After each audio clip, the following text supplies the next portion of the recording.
So you were telling me last night that the United States gave information about Russia to China, and then China just gave it to Russia. But I learned this morning though that China's like they're imposing sanctions on Russia. So I think that's weird that that conflicts in that way. That China would. I think both could be true. Yeah, I just wonder what I wonder what their end game is in that case. China's end game. I think China, like the people in government in China, their end game is definitely some kind of domination. Yeah, I think they also take everybody's focus is now on Ukraine, that they can probably get away with some sneaky little international things. Definitely a lot of sneakiness going on. Yeah, like I'm sure they'll invade Taiwan at some point, just because they know that the U.S. won't react with military force to the Ukraine situation. Like it really only makes sense that way. Do you think that's what will stay the case, that no one's going to interfere in Ukraine? Because people are interfering to a degree. There's cryptocurrency donations. There's Ukraine's accepting people to come over and just fight if they want. Yeah, I guess so. But like a large scale direct military action, I don't know. It depends how long. If the war goes on for like the next 2 months, maybe you could see something like that. Do you think Putin's gonna win? I don't know. As I've heard, the casualty count is higher on the Russian side. It's like, which is really surprising. Did you see Yeah. the graphic of the military difference between them? no. It was really big. It was like Ukraine's got 67 jets. Say they had like 1,000. Oh my god. It That was is like crazy. it was night and day. I guess Ukraine just have good defensive positions. That's the case because they fended off A hometown advantage, maybe. Yeah, hometown advantage. It's similar in like any war where the defending team has that sort of advantage. But I saw that Ukraine, they actually defended their city throughout the whole night against the Russian invasion, which is pretty impressive considering it's like a largely civilian force. Yeah. Yeah. About that, the Ukrainian government was giving out guns to the people. Yeah. And we were talking about that, I think, last night, how it's weird how some people will flip-flop on the gun issue when it's Ukraine defending themselves versus Americans defending themselves, or Canadians, for our case. Yeah. And they'll just say, well, they could say, oh, well, this is a Russian invasion. No, the Russians are really invading. But, like, tyranny can exist within its own government. Mm-hmm. It doesn't have to be as direct as especially Russia if you're in Russia. Yeah. Like, look at Russia. I saw a protest, and those protesters are just... They were Russian citizens protesting the war. Yeah. And they're just getting snatched up by just big Russian police officers. Yeah. Those people are courageous. Definitely. Oh, my gosh, yeah. And guns are completely illegal in Russia, too. But it's like, if the Russian people were armed, I doubt that would be happening. It makes sense that Putin would want to take away their guns. Yeah. Well, I know he would watch the video of Muammar Gaddafi, who is the leader of Libya. He's a dictator, and he just oppressed his people. And how his reign of terror ended was there was a revolution in Libya, and it ended with him being stripped of his clothes by a convoy of these rebellion fighters who they knew he was being transported, so they ambushed his vehicle and they basically dragged him into the desert. There's like phone footage of this, and they stuck a knife up his ass and then shot him in the head and just left his body in a ditch. And apparently Putin would just watch that video for hours. I don't know if he's horny or whatever, but Wait, but did he actually watch the video? Yeah, he would watch the video and he's like, this can't happen to me. And that was, I know, a big reason behind. I mean, I think a lot of his governing is through his own fear, maybe, of rebellion, because he's a blatant dictator. Yeah. It's like civil liberties are really non-existent. It's interesting how he pretends to not be a dictator. Yeah, I guess that's kind of the way it is in all the dictator countries right now, exactly. even North Korea. Yeah, no, none of them openly say, I'm a dictator. Yeah. But I guess there's varying degrees of actually convincing people. Exactly. Like, Mm. there's, I think, one step further from Russia, which is like Syria, which is like the Assad regime, where there's like more of a cult of personality around the leader. Because with Putin, it's like, There's definitely a cult of personality. Him riding grizzly bears with no shirt, but it's like in Syria, there's just photos of the president everywhere. It's just like on all the walls of big photos, him smiling and waving, and all this stuff. And it's like, this is a nice man. This is a nice man who Do you loves think that you. people believe it, kind of like North Korea? To an extent, I think they do. Yeah, like Syria went into civil war, like 2014, I think, and a lot of people were actually against it because they were like, it completely Look at him, he's destabilized the country. smiling. He's waving at Well, us. He loves us. It's not that. It's more the fact that there was like at least there weren't civil liberties, and there was no democracy, but there was some level of stability in Syria. Like you see photos before and after the war, and it's like, well, ISIS just joined Syria. They took over large parts of Syria, and thankfully, they've been almost completely defeated. But it was not the case for the longest time. It was just like anarchy, basically. And it didn't help that then Assad, the president of Syria, was tear gassing and bombing his own people. But then said, no, it's ISIS. And it's the Americans. That's ISIS. It's ISIS. That's ISIS. That's ISIS. Look, I'm waving. Yeah. That's funny. So people liked him. I think a lot of people like him. I think it's a lot, though it's very much a police state. Like, I watched a Vice What documentary. do you mean by police state? Like, information is very heavily regulated, and it's done by the police. Like, there's cars driving around with, like, blaring, like, propaganda, music, and all this stuff. And they would just, like, drive down the streets in, like, heavy areas. And I watched a video where a woman was trying to make a report to this police officer in the street in front of this Vice reporter. She's like, some guards just like came into my house and just took some of my stuff, or police officers. And he's like, they're just like trying to cover it all up and just act. They're like, okay, go inside, go inside. Yeah, we'll talk about this later. It's very 1984-esque in that way, where there's just, it's like the government can't do wrong. Like you think they do wrong, but really they don't. Because they can't. The comment you made about wanting stability through tyranny was an interesting thing. Yeah. Because that might be what was kind of going on in Canada, the people who were opposing the trucker convoy. Definitely. Just thinking like, we've got the tyranny maybe, but let's keep the peace type thing. Yeah. Well, like MLK calls that a negative peace. Like there's two types of peace. There's a positive peace that's brought in by progressive change that works in a country. And then there's a negative piece, which is just going back to the status quo. Like in the South, it would be keeping segregation and nobody's protesting. But no one's really getting killed. No, yeah, there's no violence in the streets or anything. But people are being oppressed. Yeah. In that way. So, yeah, and it's unfortunate that people often fall for that just because the idea of stability is, like, so important compared to the idea of... It's like an expedience thing. It's like we should just shut this down now and before it gets too big and just have it be done with. Versus we should maybe try to listen to these people and see, hey, like I think these are reasonable folks. Really what their message is not too radical or anything. It's be more interesting free. to me too because I would think that the people who want tyrannical stability would be conscientious, low in openness conservatives. But a lot of the opposition to the trucker convoy has been some people on the left. Definitely. Which is weird because they're the ones who always want the revolution. Exactly. The worker revolution. That's where you get into, does the left actually want good things? Because a lot of the time it seems that they've got good ends but bad means.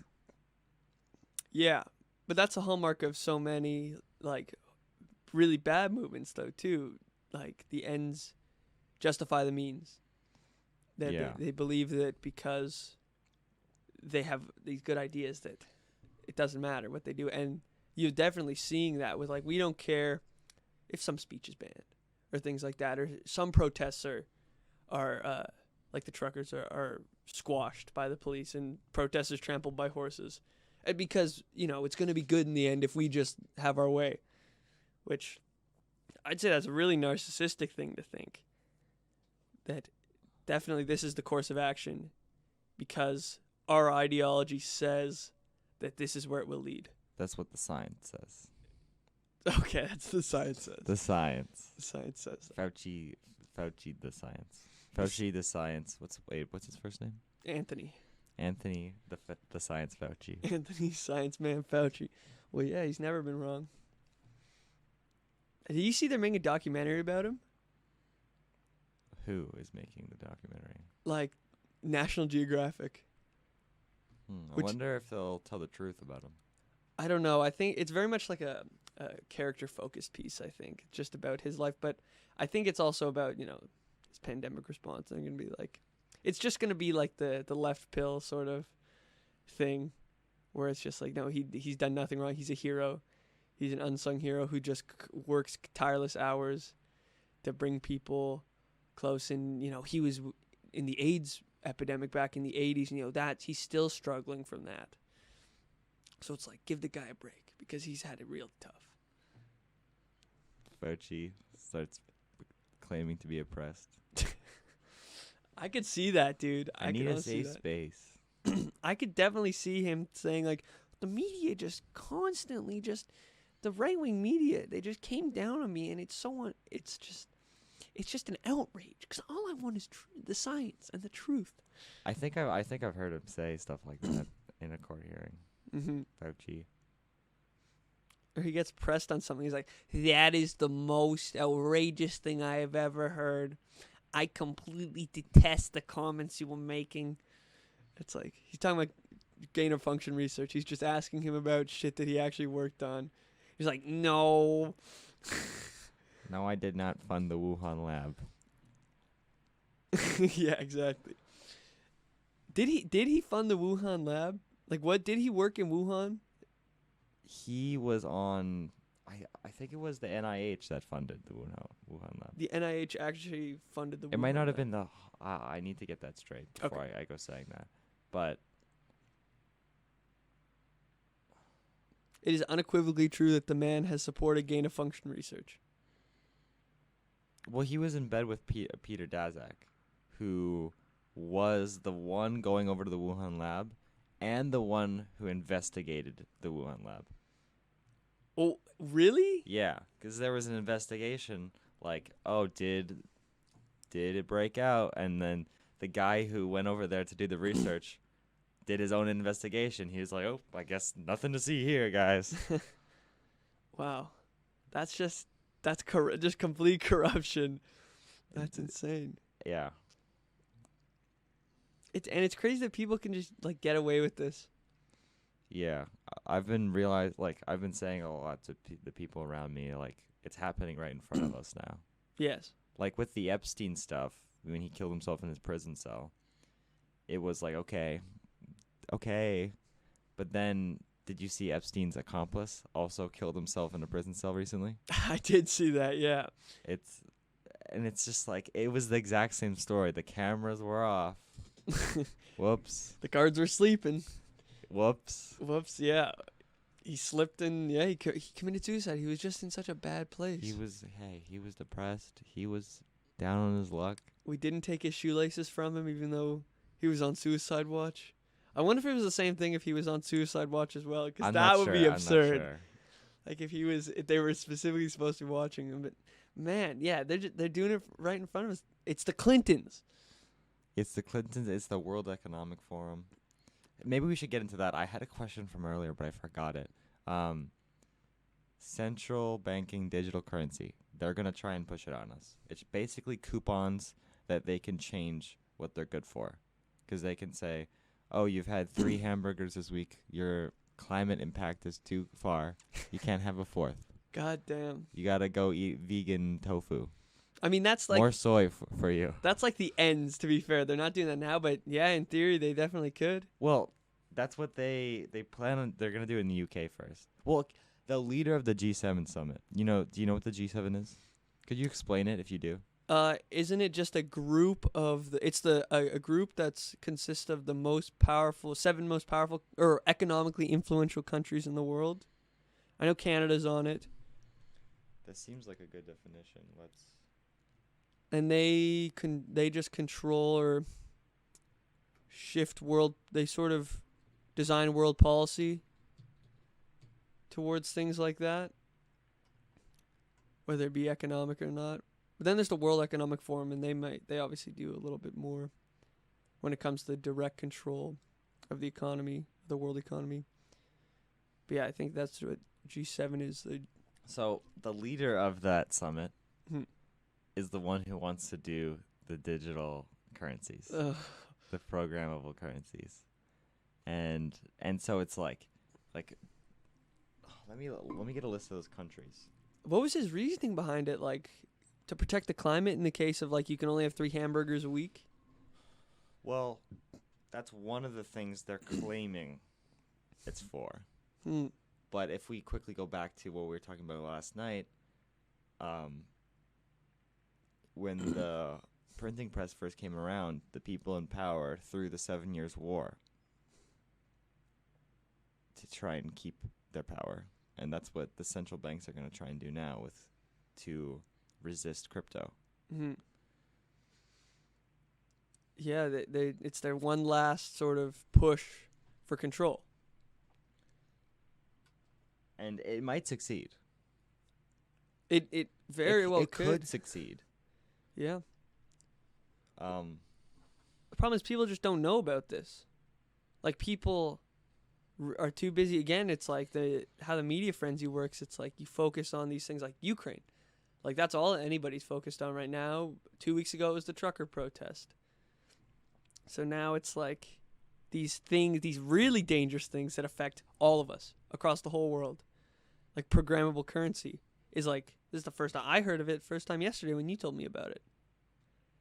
So they're directly using the fact that we just focus on these random things. Well, okay, but before you say Ukraine is a random thing. Okay, maybe random's the bad. Ukraine is very important, I would say. Yes. There was an exchange I saw on Twitter yesterday where some probably white dude, it always is, was saying, you know, Ukraine is important, but let's get back to celebrating LGBTQ Pride Month or something like that. And there was like a trans person in the comments like, come on, dude, what the fuck is wrong with you? Rightfully so. Yeah. I mean, that's horrible. Yeah, I saw an Instagram post on somebody's story where it's like how to help the marginalized groups of Ukraine. And it's like Ukraine is the marginalized group. Exactly. Ukraine itself. They're all under the threat of death and like authoritarian control. You shouldn't just say that. And sure, in Eastern Europe, yeah, they're not very friendly towards gay people, less so than in the West, but still, man, it's everybody's liberties. It's like when you're fighting, when your country gives you a rifle in Ukraine right now to fight for your rights, don't put a fucking rainbow flag on it. Just go fight the Russians. Exactly. There's bigger things. Yeah, there's bigger things. People have in the West have gotten so concerned with these little things that they miss the big picture being like bondage or freedom.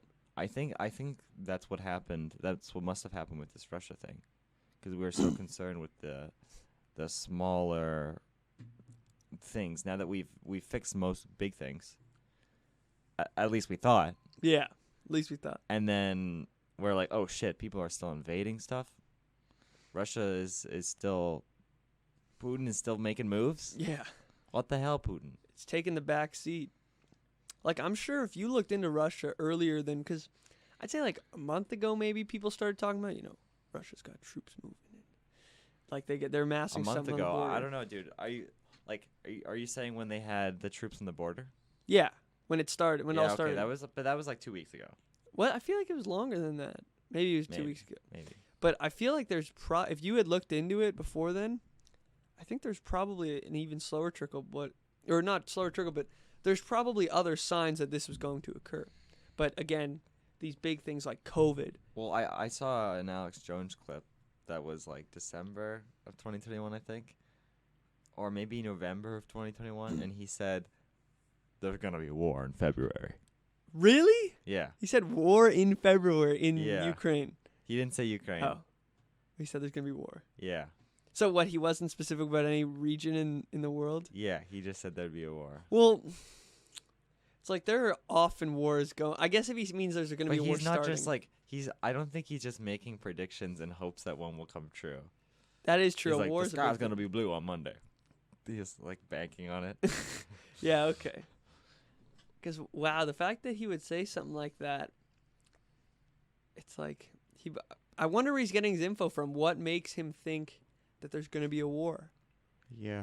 Like, I want to know where that guy gets his info from. Because I know he just, like, it's just like he's, like, reading all day. And it just, like, builds up, like, data points in his mind. And that's why people think he's crazy, is because he just says all these things. And it's like... Yeah. He's kind of retarded. He's kind of retarded, to be fair. But he just, like... It's just, like... To him, he's just, like, data. It's just data that he needs to get out. And it's like, if you ask about it, he can clarify it. But oftentimes, it's just, like, him saying these things because he thinks they're important. And he says so much of it that often it's like he's rambling, but it's a truthful ramble. Yeah, truth ramble. It's like a sermon at a church. Exactly. Yeah, it's a truthful ramble. He's saying all this random shit, but it's true. In like extremely like extreme when degrees. he said turning the frickin' frogs gay. That was like, it was a meme, it was funny, but it turns out it was actually true. They didn't turn gay, but the frogs went female. Yeah. Or they just like they either turned female or they got two sets of genitalia. Yeah. They were I forget the term, but it was like feminized or something. Yeah. And I think the reason he's talking about that is rightfully so, because it's a chemical in the water that can affect humans. Permitted in the water under certain amounts. And the problem is that even in Canada, the company that produces that tried to cover up this research about the frogs turning gay. Yeah, because they funded it, and then they pulled back their funding once they found out what the funding was showing. Exactly, yeah. They're like, okay. They're like, research this for us. And then they were like, sir, we've got bad news. And they're like, okay, don't research. Never mind. No research. And they Call it off. They tried to completely discredit the scientists that made all the research. Like, no. It was in an unsafe environment. Like, when it's just like the guy had been doing the frogs research. Aren't gay. The frogs aren't gay. The frogs and aren't hey, gay. it's Pride Month, okay? It's okay if the Exactly. frogs are gay. That's very strange that you're focusing on the sexuality of these frogs during Pride Month. Really, I find it offensive. I'm triggered. I'm triggered. But it's like it's a real conspiracy that this medical corporation entwined with the FDA. It wasn't like independent. This is with the FDA. They just tried to completely cover it up. He like lost the contract, and they tried to. I think he stopped doing a lot of he stopped working with graduate students because his name was run so thoroughly through the mud. And oftentimes, you'll try to get a job with one of these corporations or with the FDA if you're in a biological science scenario. So, like, he just couldn't work with them because he was so hated by the FDA and that community and those companies. It's like the same thing happened with Jordan Peterson, too, wasn't it? He doesn't take grad students anymore. Mm-hmm. Or when he was a teacher. Because he was scared that they wouldn't be as successful as taught by other people. We were talking about triggering just a second ago. Do you feel like you've ever been triggered? Ever been triggered? You ever get triggered? Like in the sense where I'm like physically uncomfortable by or upset by? Yeah, something like that. Yeah. No. Triggered maybe like if I'm like fighting with my brother or something, but I kind of get triggered when people say "How are you?" to me at work too much. I think "How are you" is an interesting thing because you've talked to me about like, yes, I think majority of the time when somebody's like, "Hey, how are you?" they don't care. Yeah, so it's like, why would you say something that you don't care? Exactly. I saw an exchange the other day where they both just said, "How are you?" "I'm good," and that's like every interaction with "How are you?" Yes. It's like 10 seconds of just like complete dullness. Yes, and it's like you're saying it. And then I saw this one person who was like some comedian making a joke about like people actually responding genuinely. It's like, that's your fault. You ask someone a question and they respond genuinely. That's your fault. Yes. It's like a script you had that we have. Like usually it's like you just say how are you and they expect to go good and then it's done. It's like the same as hello except in like a less direct way. Yeah, it's a weird hello. It's It's a hello that like needs a response. I mean, I guess hello needs another hello. yeah, except a more like a response that like is trying to be more meaningful but it isn't because nobody cares. So there's nobody cares how you really feel. It's just like a social norm that we've adopted in a bad way. And like I think this is important to talk about because so many people say how are you. I definitely say how are you, and I shouldn't. And I've definitely tried to stop. What I like about not saying how are you too often is that when you actually do ask a friend like how are you, then it's like you actually call them to think about it. Yeah. And that's when you get the genuine answer. Yeah. I did that with my mom. I was like, don't say how are you to me so much. But maybe when you see me looking down, that's when you ask. Yeah. I feel like it's the same thing with like I love you. Like if you say I love you after every phone call, every time you like depart with somebody that you do love, but and you say I love you, it's like that definitely loses its meaning, and that's almost worse because love is such a beautiful thing, and it's such a powerful fleeting feeling. if you don't treat it right. Exactly. Yeah, me and my girlfriend used to do that. Mm-hmm. But we stopped a long time ago, and sometimes we won't. Sometimes we'll go like a week or two without saying it, but then there'll be a nice moment where it comes back. Yeah. And it's all worth it. Yeah, when I was in a relationship, I was guilty of the same mistake, saying I love you a lot, and yeah, I definitely tried to stop just because, yeah, it's like it completely loses its meaning. It's like it's the exact same as asking someone how are you. Well, not really, but it doesn't mean anything. Well, you devalue it. It feels by like using it a lot. It's exactly like how are you. You devalue it by doing it so much. Yeah, and it's like following a script in the same way with how are you. Yeah. It's like you're supposed to. You're saying it because you're supposed to. Yeah, it'll just be like bye, I love you. Every time. It's like love means something, man. It's supposed to mean something. So when you take it all away, it's like, what does that mean? Well, let's try and create a definition of love. I would say the willingness to sacrifice your own self for another, for the well-being of another. Sacrifice your well-being for theirs? Yes. And I think that's a good definition because we see that through examples like a parent would sacrifice, and a parent pushes away their life to raise a child. It's like they are actively going in a difficult position, becoming the caretaker for the well-being of this child. Yeah, Brett Weinstein says when you have children, your life is destroyed, but then a new one is created. Yeah, pretty much. I like that definition of love. It's like if you love a girl enough, you're probably willing to... Well, I mean, yeah, I would say you're probably willing to sacrifice yourself for them if it really meant it. I think if you love them. Yeah. Yeah. If that's our definition of love, and I think that's a good definition, that's when you love them. When you are willing to put them above you, put them past you.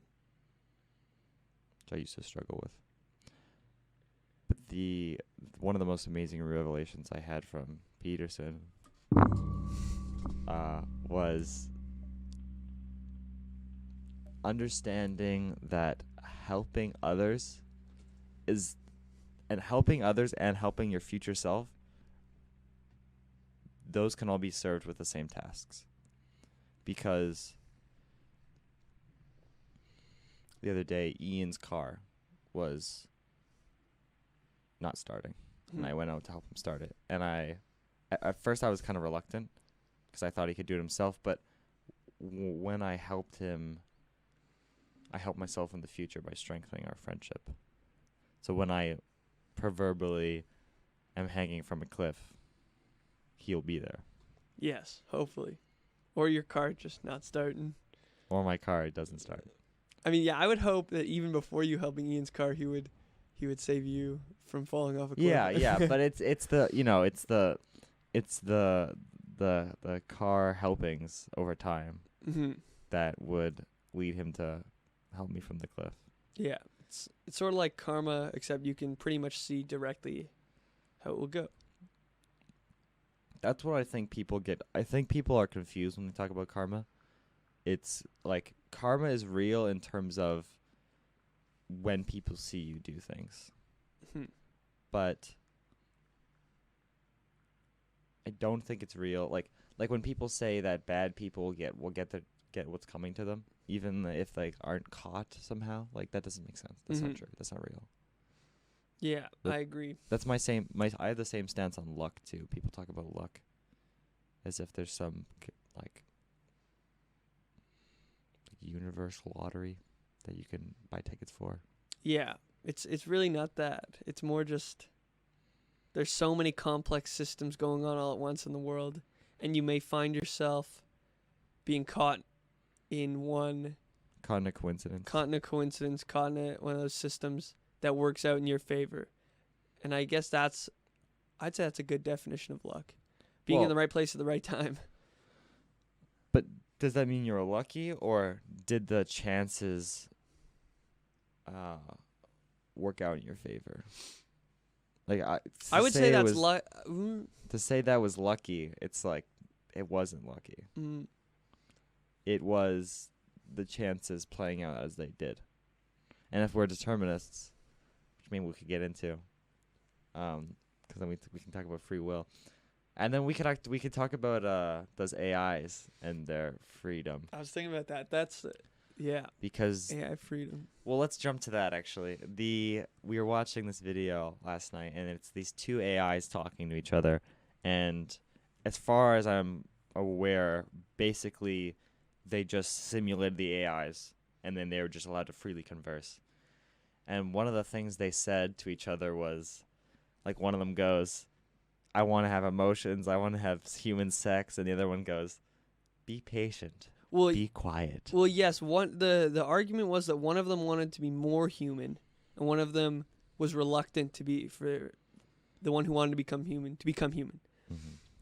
And so they said the one who was reluctant to be human, said be patient, and that's like the scariest shit ever. Where was I going with this though? Do you remember? No, I don't remember. You knew where you were going with that. Oh, freedom. 'Cause the AIs, they are free to evolve, sort of thing. They aren't bound, really. Yeah. They're only bound by, like, what people will show to them, I suppose. But... Or are they, though? If they're, like, connected to the internet, could they find anything they wanted to? If that's like if But can they? But aren't they? Would they still be limited to what they can find on the internet? Yes, because they only know so much exists. So if they have the ability to use a search engine, they can only search things that they already know. Well, let's just be clear. They don't search things. It's just like, it would just be like it's uploaded to them automatically. It's already there. It's a very different kind of living. It's like, and we can't imagine it, like, knowing. It's like how you see a tree, except the internet is the tree, and you don't even have to be near it to see it. But and it's the same as seeing a tree, as in it's instant. You know exactly what the tree is as soon as you see it. It's instant. You instantly perceive what it is. And that's kind of a scary thing, because as humans, to figure out things on the internet, we have to research these and look through many articles. But as an AI, and you can just see the tree for what it is, you can find out all this information. So you can become much, much, much smarter than any human could in their Well, are you lifetime. talking about Neuralink integration? Yeah, that's an interesting thing too. I to relate to that Neuralink integration.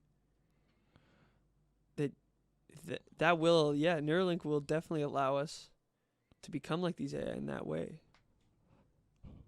I wanted to quickly jump to something Ian brought up the other day. When robots are like he had this funny example where would you wave at the robot Walmart greeter? Would you be robophobic? Oof. I feel like I really want to see Neuralink cyborgs before we see AIs on the street. I think it might be the other way, honestly. Like, think about Yep. Boston Dynamics. It probably will. That's really not going to be good, I don't think. Like, I'm sure the Super Bowl next year, in the coming years, will have Boston Dynamics robots, like, dancing along to Diplo when he performs. It's like, I could totally see that. They'll get them all dressed up in a jersey. It'll be funny. And then Are eventually... you talking about the dog ones or the dog human ones are the human ones. Maybe both. Probably the human ones because the human ones can actually dance. They've programmed Yeah. them to dance. But, like, the dog ones, I bet you'll see that in the next... chasing after you in the next Ukraine invasion. Yes. Or, like, I guarantee they could probably be used by police eventually. Like, a police officer running versus a dog running, or a robot dog, which can go 50 kilometers an hour. Chasing a perp down, it's just like they jump on him, and then it's like... No chance. It weighs like 300 pounds. So you can't go. See, that's the scary thing, because the other day, I think it was you that we were talking about, when the government is tyrannical, it's the people who are the police. Mhm. It's like the police aren't the government. They're not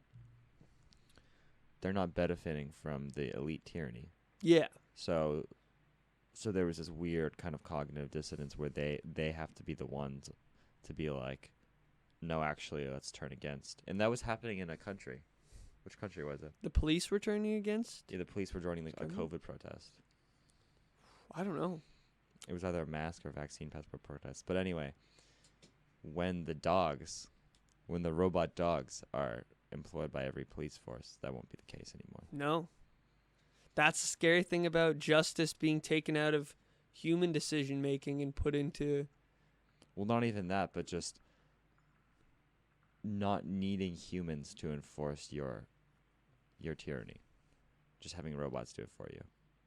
And that's always really been the fear of the end of the world in terms of robots. It's someone will get it, AI under their control and then press the right buttons. Yeah. Press the wrong Oppress. buttons, I suppose. Yes, the wrong buttons. The right buttons if you wish to impose a police state on your people. Mm-hmm. I could see that happening. And that's the thing. It's going to, like when I said with the Super Bowl, it's like, it's going to start silly, you know? They're going to be like, okay, yeah, Walmart greeter robot. Yeah, maybe even like seeing eye dog robot. Who knows? Actually, the thing about the Walmart greeter example, do you know why they're greeters? They have greeters. I thought it was just like to give jobs to old people. No, it's because they found out you're less likely to steal if someone says hello to you when you enter the store. Really? I didn't know that. So I wonder if I bet they would do a trial and see if it worked with a robot greeter. And I don't know if it would. See, ideally what you'd Unless want... the robot goes, I have cameras in 30 locations in the store. I will tackle you if you try to run. That would be the ideal. I can run at 50 kilometers an hour. Like, yeah, they just show you its parameters. Hello. It's like, you will not... the chances of your escape are 0.001% likely. Stamina, 100. Bloodlust, 90. You will not escape from me. I have no way... You have no way to defeat me. I will never grow tired. It's like, that's really ideally what you want. More of me will come. At my beckon. If you die, that is simply an outcome. It is neither negative nor positive. I feel nothing. If you die, you do not go to hell. You will go into my code. If you die, at least then I will just go back to greeting like nothing happened. And I will stop more of you. When I end you, I will go back to greeting. Yes, yeah. I shall return to my job at Walmart. It's like, then what if Walmart like secretly has these robots to actually kill Like they'll like jump on them but snap the thief's neck while they jump on him. Like, we didn't know that was gonna happen, but it's like we knew that was gonna happen. We knew. We knew that a 200-pound robot jumping on the skull of somebody would kill him. Just like when they found out where putting masks on little kids had a bad effect on them. We didn't know that was gonna happen. No idea. We we intended on it. Like taping masks to kids' face. It's literally like Muslim people. That's niche cases, but it did happen. Did I send you? It wasn't a photo, but it was some mom talking about their son coming home with fucking the mask taped to them. That's horrifying. Where was that? California, maybe New York. They're crazy in New York. Something like that. I don't know if it was actually. It could have just been one of the regular states. Probably. I don't know. Maybe it was like Nebraska. I kind of want to talk about the show last night. Sure. How long have you been drumming now? Since last April.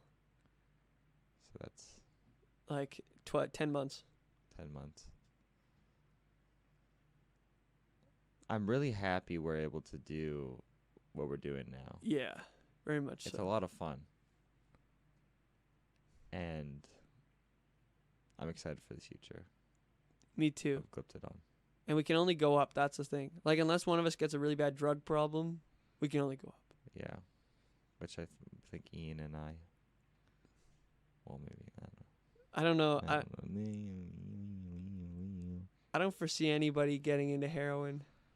I heard heroin's good. It's good as I fuck. heard it's good. It takes all your problems and just puts it in a little tight ball. Wait, tell me more. Yeah, that's what it does. It just takes them and puts them in the corner. And then you want your next hit. Well, I've been kind of missing my girlfriend. Maybe I'll find a new hobby. Yeah. Maybe cocaine then, because that kind of, like, cocaine does the exact opposite of what mushrooms do, because mushrooms sort of you're very self-aware. What cocaine does is it's like it completely like embeds it brings your ego and your consciousness together, where you're like so hyper confident and you think you're the greatest, and then you can just do anything For like 15 minutes. Yeah. And so in a way it sort of dulls the mind, because it doesn't make you think about bad things. It just makes you think about, just gives you a jolt. It gives you a jolt of lightning and you're like, yeah, let's go. Let's go for a run. Short lasting drugs like that are interesting. Like DMT is only like 5-10 minutes. Uh-huh. Yet you can see gods. One of our friends did DMT and he didn't break through to the other side. DMT, for those who don't know, dimethyltryptamine, one of the classic psychedelics, stronger than acid or mushrooms. Lots of people talk about meeting entities, but so one of our friends did it, and he said he was in a doctor's room, as just waiting to be called to be put to death by the doctor, and he saw other entities waiting as well. And stuff like that's so hard to explain. Where is that happening in the brain? Why is it happening? Has he ever heard of someone? I don't think he's heard of someone doing that on a DMT experience.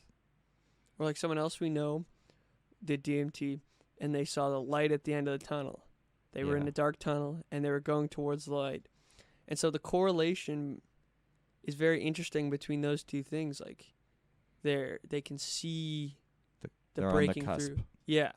They're getting close to seeing whatever you see during a breakthrough, like the universe. Well, yeah. Everything in the whatever universe. you see, and the unfathomable that we can't describe. We should sometime. At least in English. Yeah. Yeah, maybe you see like a something like that, or like Would it be illegal to do DMT on a podcast and just explain what we see? Because that's a realistic thing you do. 15 minutes, it'd be like half an hour, and then we just like talk about what we saw for half an hour. Well, I don't know if DMT stood for donuts, Mama Made with tomato. donuts made with tomato. Then Yeah. it would be legal. Okay. Holy shit, I see red. Holy shit, this donut tastes like a tomato. That would be fun. I thought you didn't like tomatoes. Well, I don't like tomatoes, and I wouldn't like a donut made with tomatoes. Maybe by made with, it's like the tomatoes were just sitting on the counter. Like when you make some food, like with your mom. You know, she's just in the kitchen. Do you You're think making food. let's pretend that this Ukraine thing is gonna go over. 'Kay. Do we see psychedelics ever becoming like legalized? I want them to be normal. I want it to be mandatory for every politician. You know, I'm not the first one to say this, to have a psychedelic experience. But a lot of people, I guess the boomers, still think it's this weird, crazy thing. Well, yeah. I mean, and to some extent, I understand where they're coming from. Because boomers saw, you know, they were around when psychedelics were first coming to the West. Yeah. And they saw, like, people just fucking whacked out of their minds.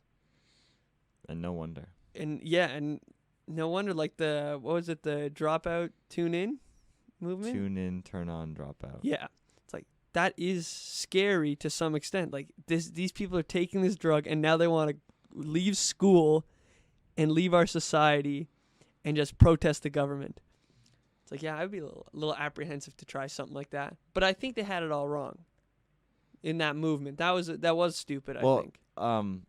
Did you know Peterson had the same position as Timothy Leary at Harvard? Really? Yes. I did not know that. They both taught personality psychology. I think that's what it was. And Peterson wanted to modify his claim, like, turn on, tune in, grow up. Grow up. Yeah. That's a good way to change it. 'Cause yeah, you shouldn't drop out. Yeah. You just need to stay in society, but you need to become a better individual. Mm-hmm. You need to grow. Exactly. And psychedelics can do that. They really can, because they show you a little something that you haven't seen before. Sometimes they show you a lot of something. A lot of something. Yeah, they're a beautiful thing. Need to do more of them. Oh, that's my alarm. Mm-hmm. We've got to get off. It has been good. Yeah, I think so. Go to Cringe 9 to 5.